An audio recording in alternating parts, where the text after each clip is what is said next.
I'm Rick Stivers with YoungMartin'sReels. Today's project is going to be this Mitchell 300A.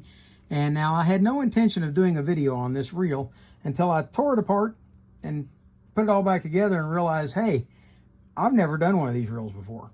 So I decided, let's go ahead. And besides that, the 300 is my most popular video of all times. So we're going to do the 300A. And the real big difference in this thing, as far as somebody trying to figure out how to put it back together, is going to be this bail. The bail wire is completely different setup from what the 300 is. So I want you to see it. And so we're going to take this down. It's already been taken apart, cleaned, and serviced. So we're going to do a disassembly, and then we're going to reassemble it, and I'll show you how to do it. Okay? You can clean your own as you figure it out. Okay, we're going to start off by taking off the spool. Oh, yes, we are. I just put it on. There we go. Yep. There we go. All right, spool's off. We're going to remove. Let's back this out just a little bit. Okay, we're going to remove the handle. Okay, and then we're going to remove these 3 screws.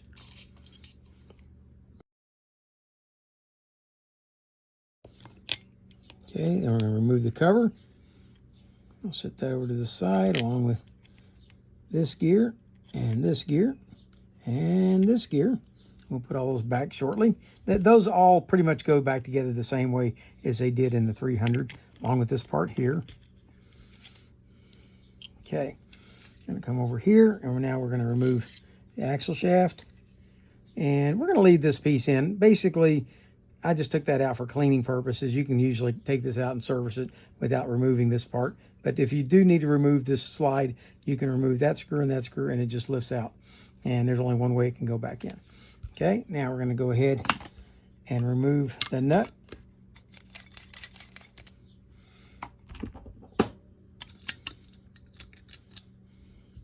And now the easy way to do this is lift it up slightly and then just kind of bring it back down, and it will pop this up and off.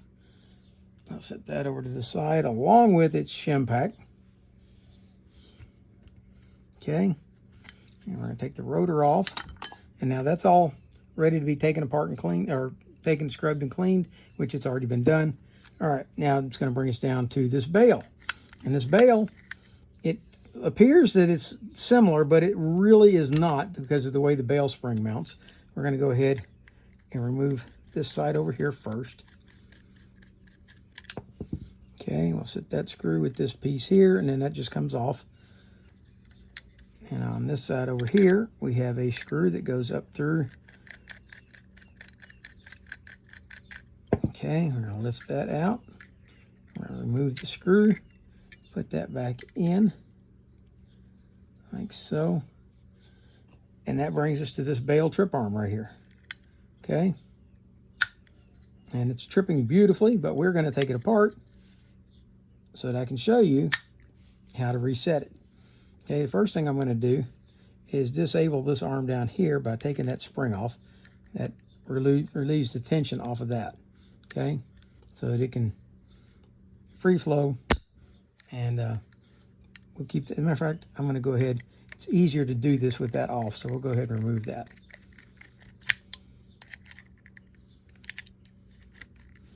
Okay, take that out, take the arm out. There. All right, that brings us down to this bail trip arm. We're going to remove this screw. Now this one, when I took it apart, was completely gummed up. It wouldn't hardly move at all. Okay, and there's our spring. And this was all completely full of old dried grease and stuff. Scrubbed that out, scrubbed up this spring. And now we're going to see how to go about putting this back. Okay, if you look, you got this little tag arm. I'm going to blow this up, and hopefully I can keep all of this in the video. Okay, got this tag arm, and it's going to go right. I'm not trying to do this by looking in the camera instead of in real life. Okay, that's going to go in like that, and this little tag arm is going to stick up right here. Now that tag arm is going to go, if this were sticking up like this, okay, it's going to go into this hole in the middle down here. Now there's not a small hole like you usually see in a bail. Okay, it just goes into this large cavity right here. Okay, so we're going to take this and set it in place, and we'll get the screw started.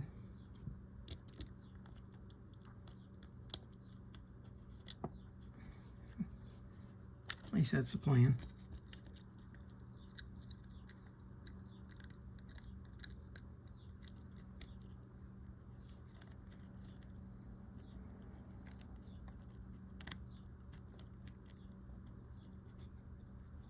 Okay. Now it's still in the hole. We're going to lift it out just slightly and get it to go around that shoulder right there. Okay, see that corner? We need to get it out and around that. Now we're going to screw this screw in. And it's that simple. Okay, there is no small little hole for the spring to go in. It's got that large cavity, and that's what you want to put it in.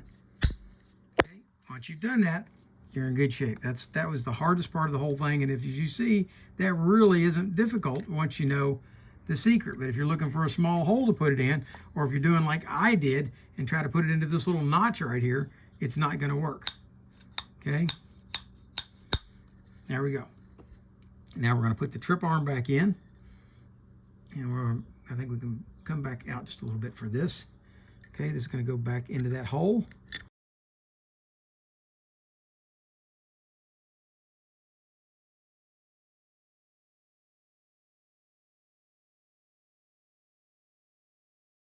Be going right in. Okay, we're going to try the grease technique instead. See if that will work for me.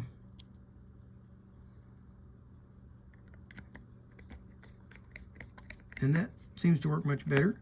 Okay, once you start getting it down, it's going to end up impacting that shoulder. Okay, we want to wiggle it around until that shoulder goes down through the arm. And it's got to fit very precise. There we go. Otherwise, if you tighten down the screw and the arm won't move like that, you missed it. Okay, the arm's got to be able to move. All right, now I'm going to take, and you can do this with a screwdriver. I'm going to use my hemostats because they're easier to use. Okay, bring this over and hook it into that hook right there. Okay, there we go. And then when this comes back, it locks into place. There you go. Your bail is set. And from here, it's just a matter of reassembling all the pieces.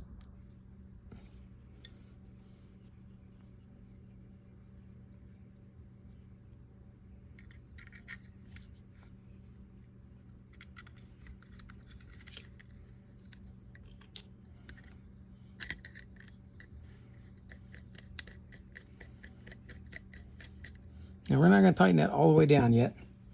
We're going to come to this other side and get it put on. Like so, make sure it locks into place. Slip it over and put that screw back in. And I keep drifting to the bottom. Let's move this camera over just a little bit.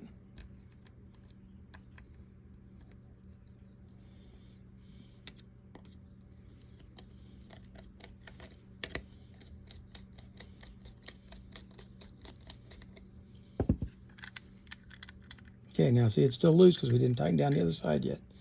So let's go ahead, snug that up now.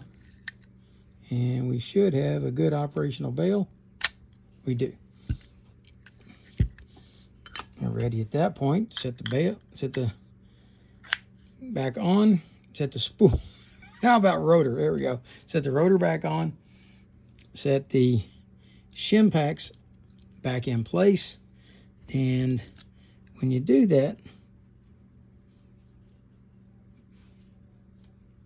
there should be, there it is underneath. Okay.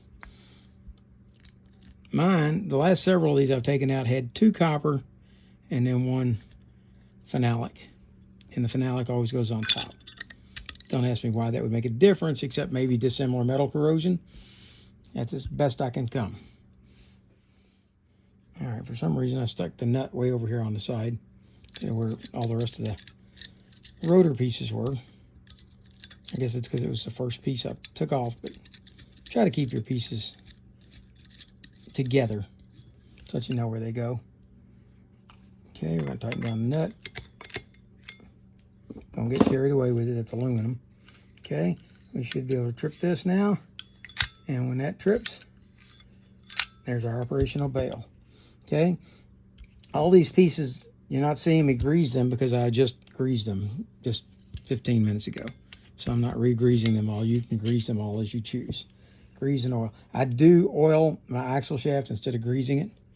It tends to make it ride smoother. A lot of people will grease this part because it slides in on face to face. By oiling it, it will kind of make the reel a little less sticky. Okay. Next, I'm going to set this gasket in here, like so.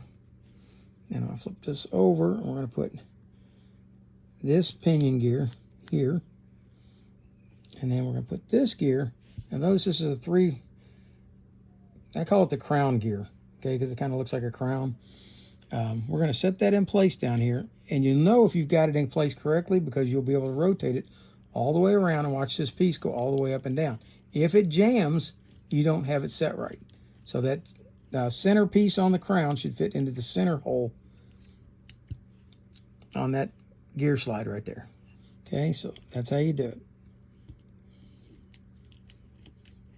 All right, that's good. Keep that in place there. We've got that pinion gear on. Now we're going to set this gear in place. Goes down like this. Here's our anti-reverse right here. We're going to disengage that for the moment. Okay. And we're going to kind of stand these two up and slide them together. And remember, all that is well greased already. And then we'll put the 3 screws back in.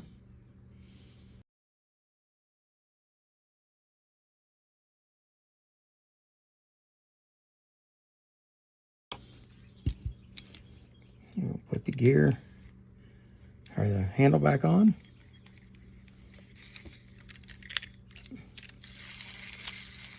There we go. Okay, now the only thing we didn't do is this, and I might as well knock it out real quick. This just unscrews. This center core slides out. This is your clicker for your drag right here. This is a drag washer. Okay, this is the part that actually clicks on the clicker cog under here. And those go together. You can hear it click. Okay, and on top of here, once that's back together, goes your drag washer. Then this piece, some people will try to force this on. It's got a flat side. That flat has to match the flat on here. So don't force it. Make sure it just lines up properly and then put it on. Screw this down. This is our drag. And let's put a little oil down in here. And we'll put a little bit of oil right here where that's going to slide. That's the part that was sticking on me earlier. And slide that down. And it snaps into place. It's still a little bit sticky, but it does come on and off. It's just a little bit sticky. All right. There you have the Mitchell 300A made in France. And it's a nice reel. And I wanted you to see how to set the bail on that, so that's why I went ahead and did the video on it. For now, I hope you liked the video. If you did, please hit the like button. If you didn't, hit the dislike button. Tell me what it is you didn't like about the video. And for now, that's Rick Stivers of YoungMartin'sReels, signing out.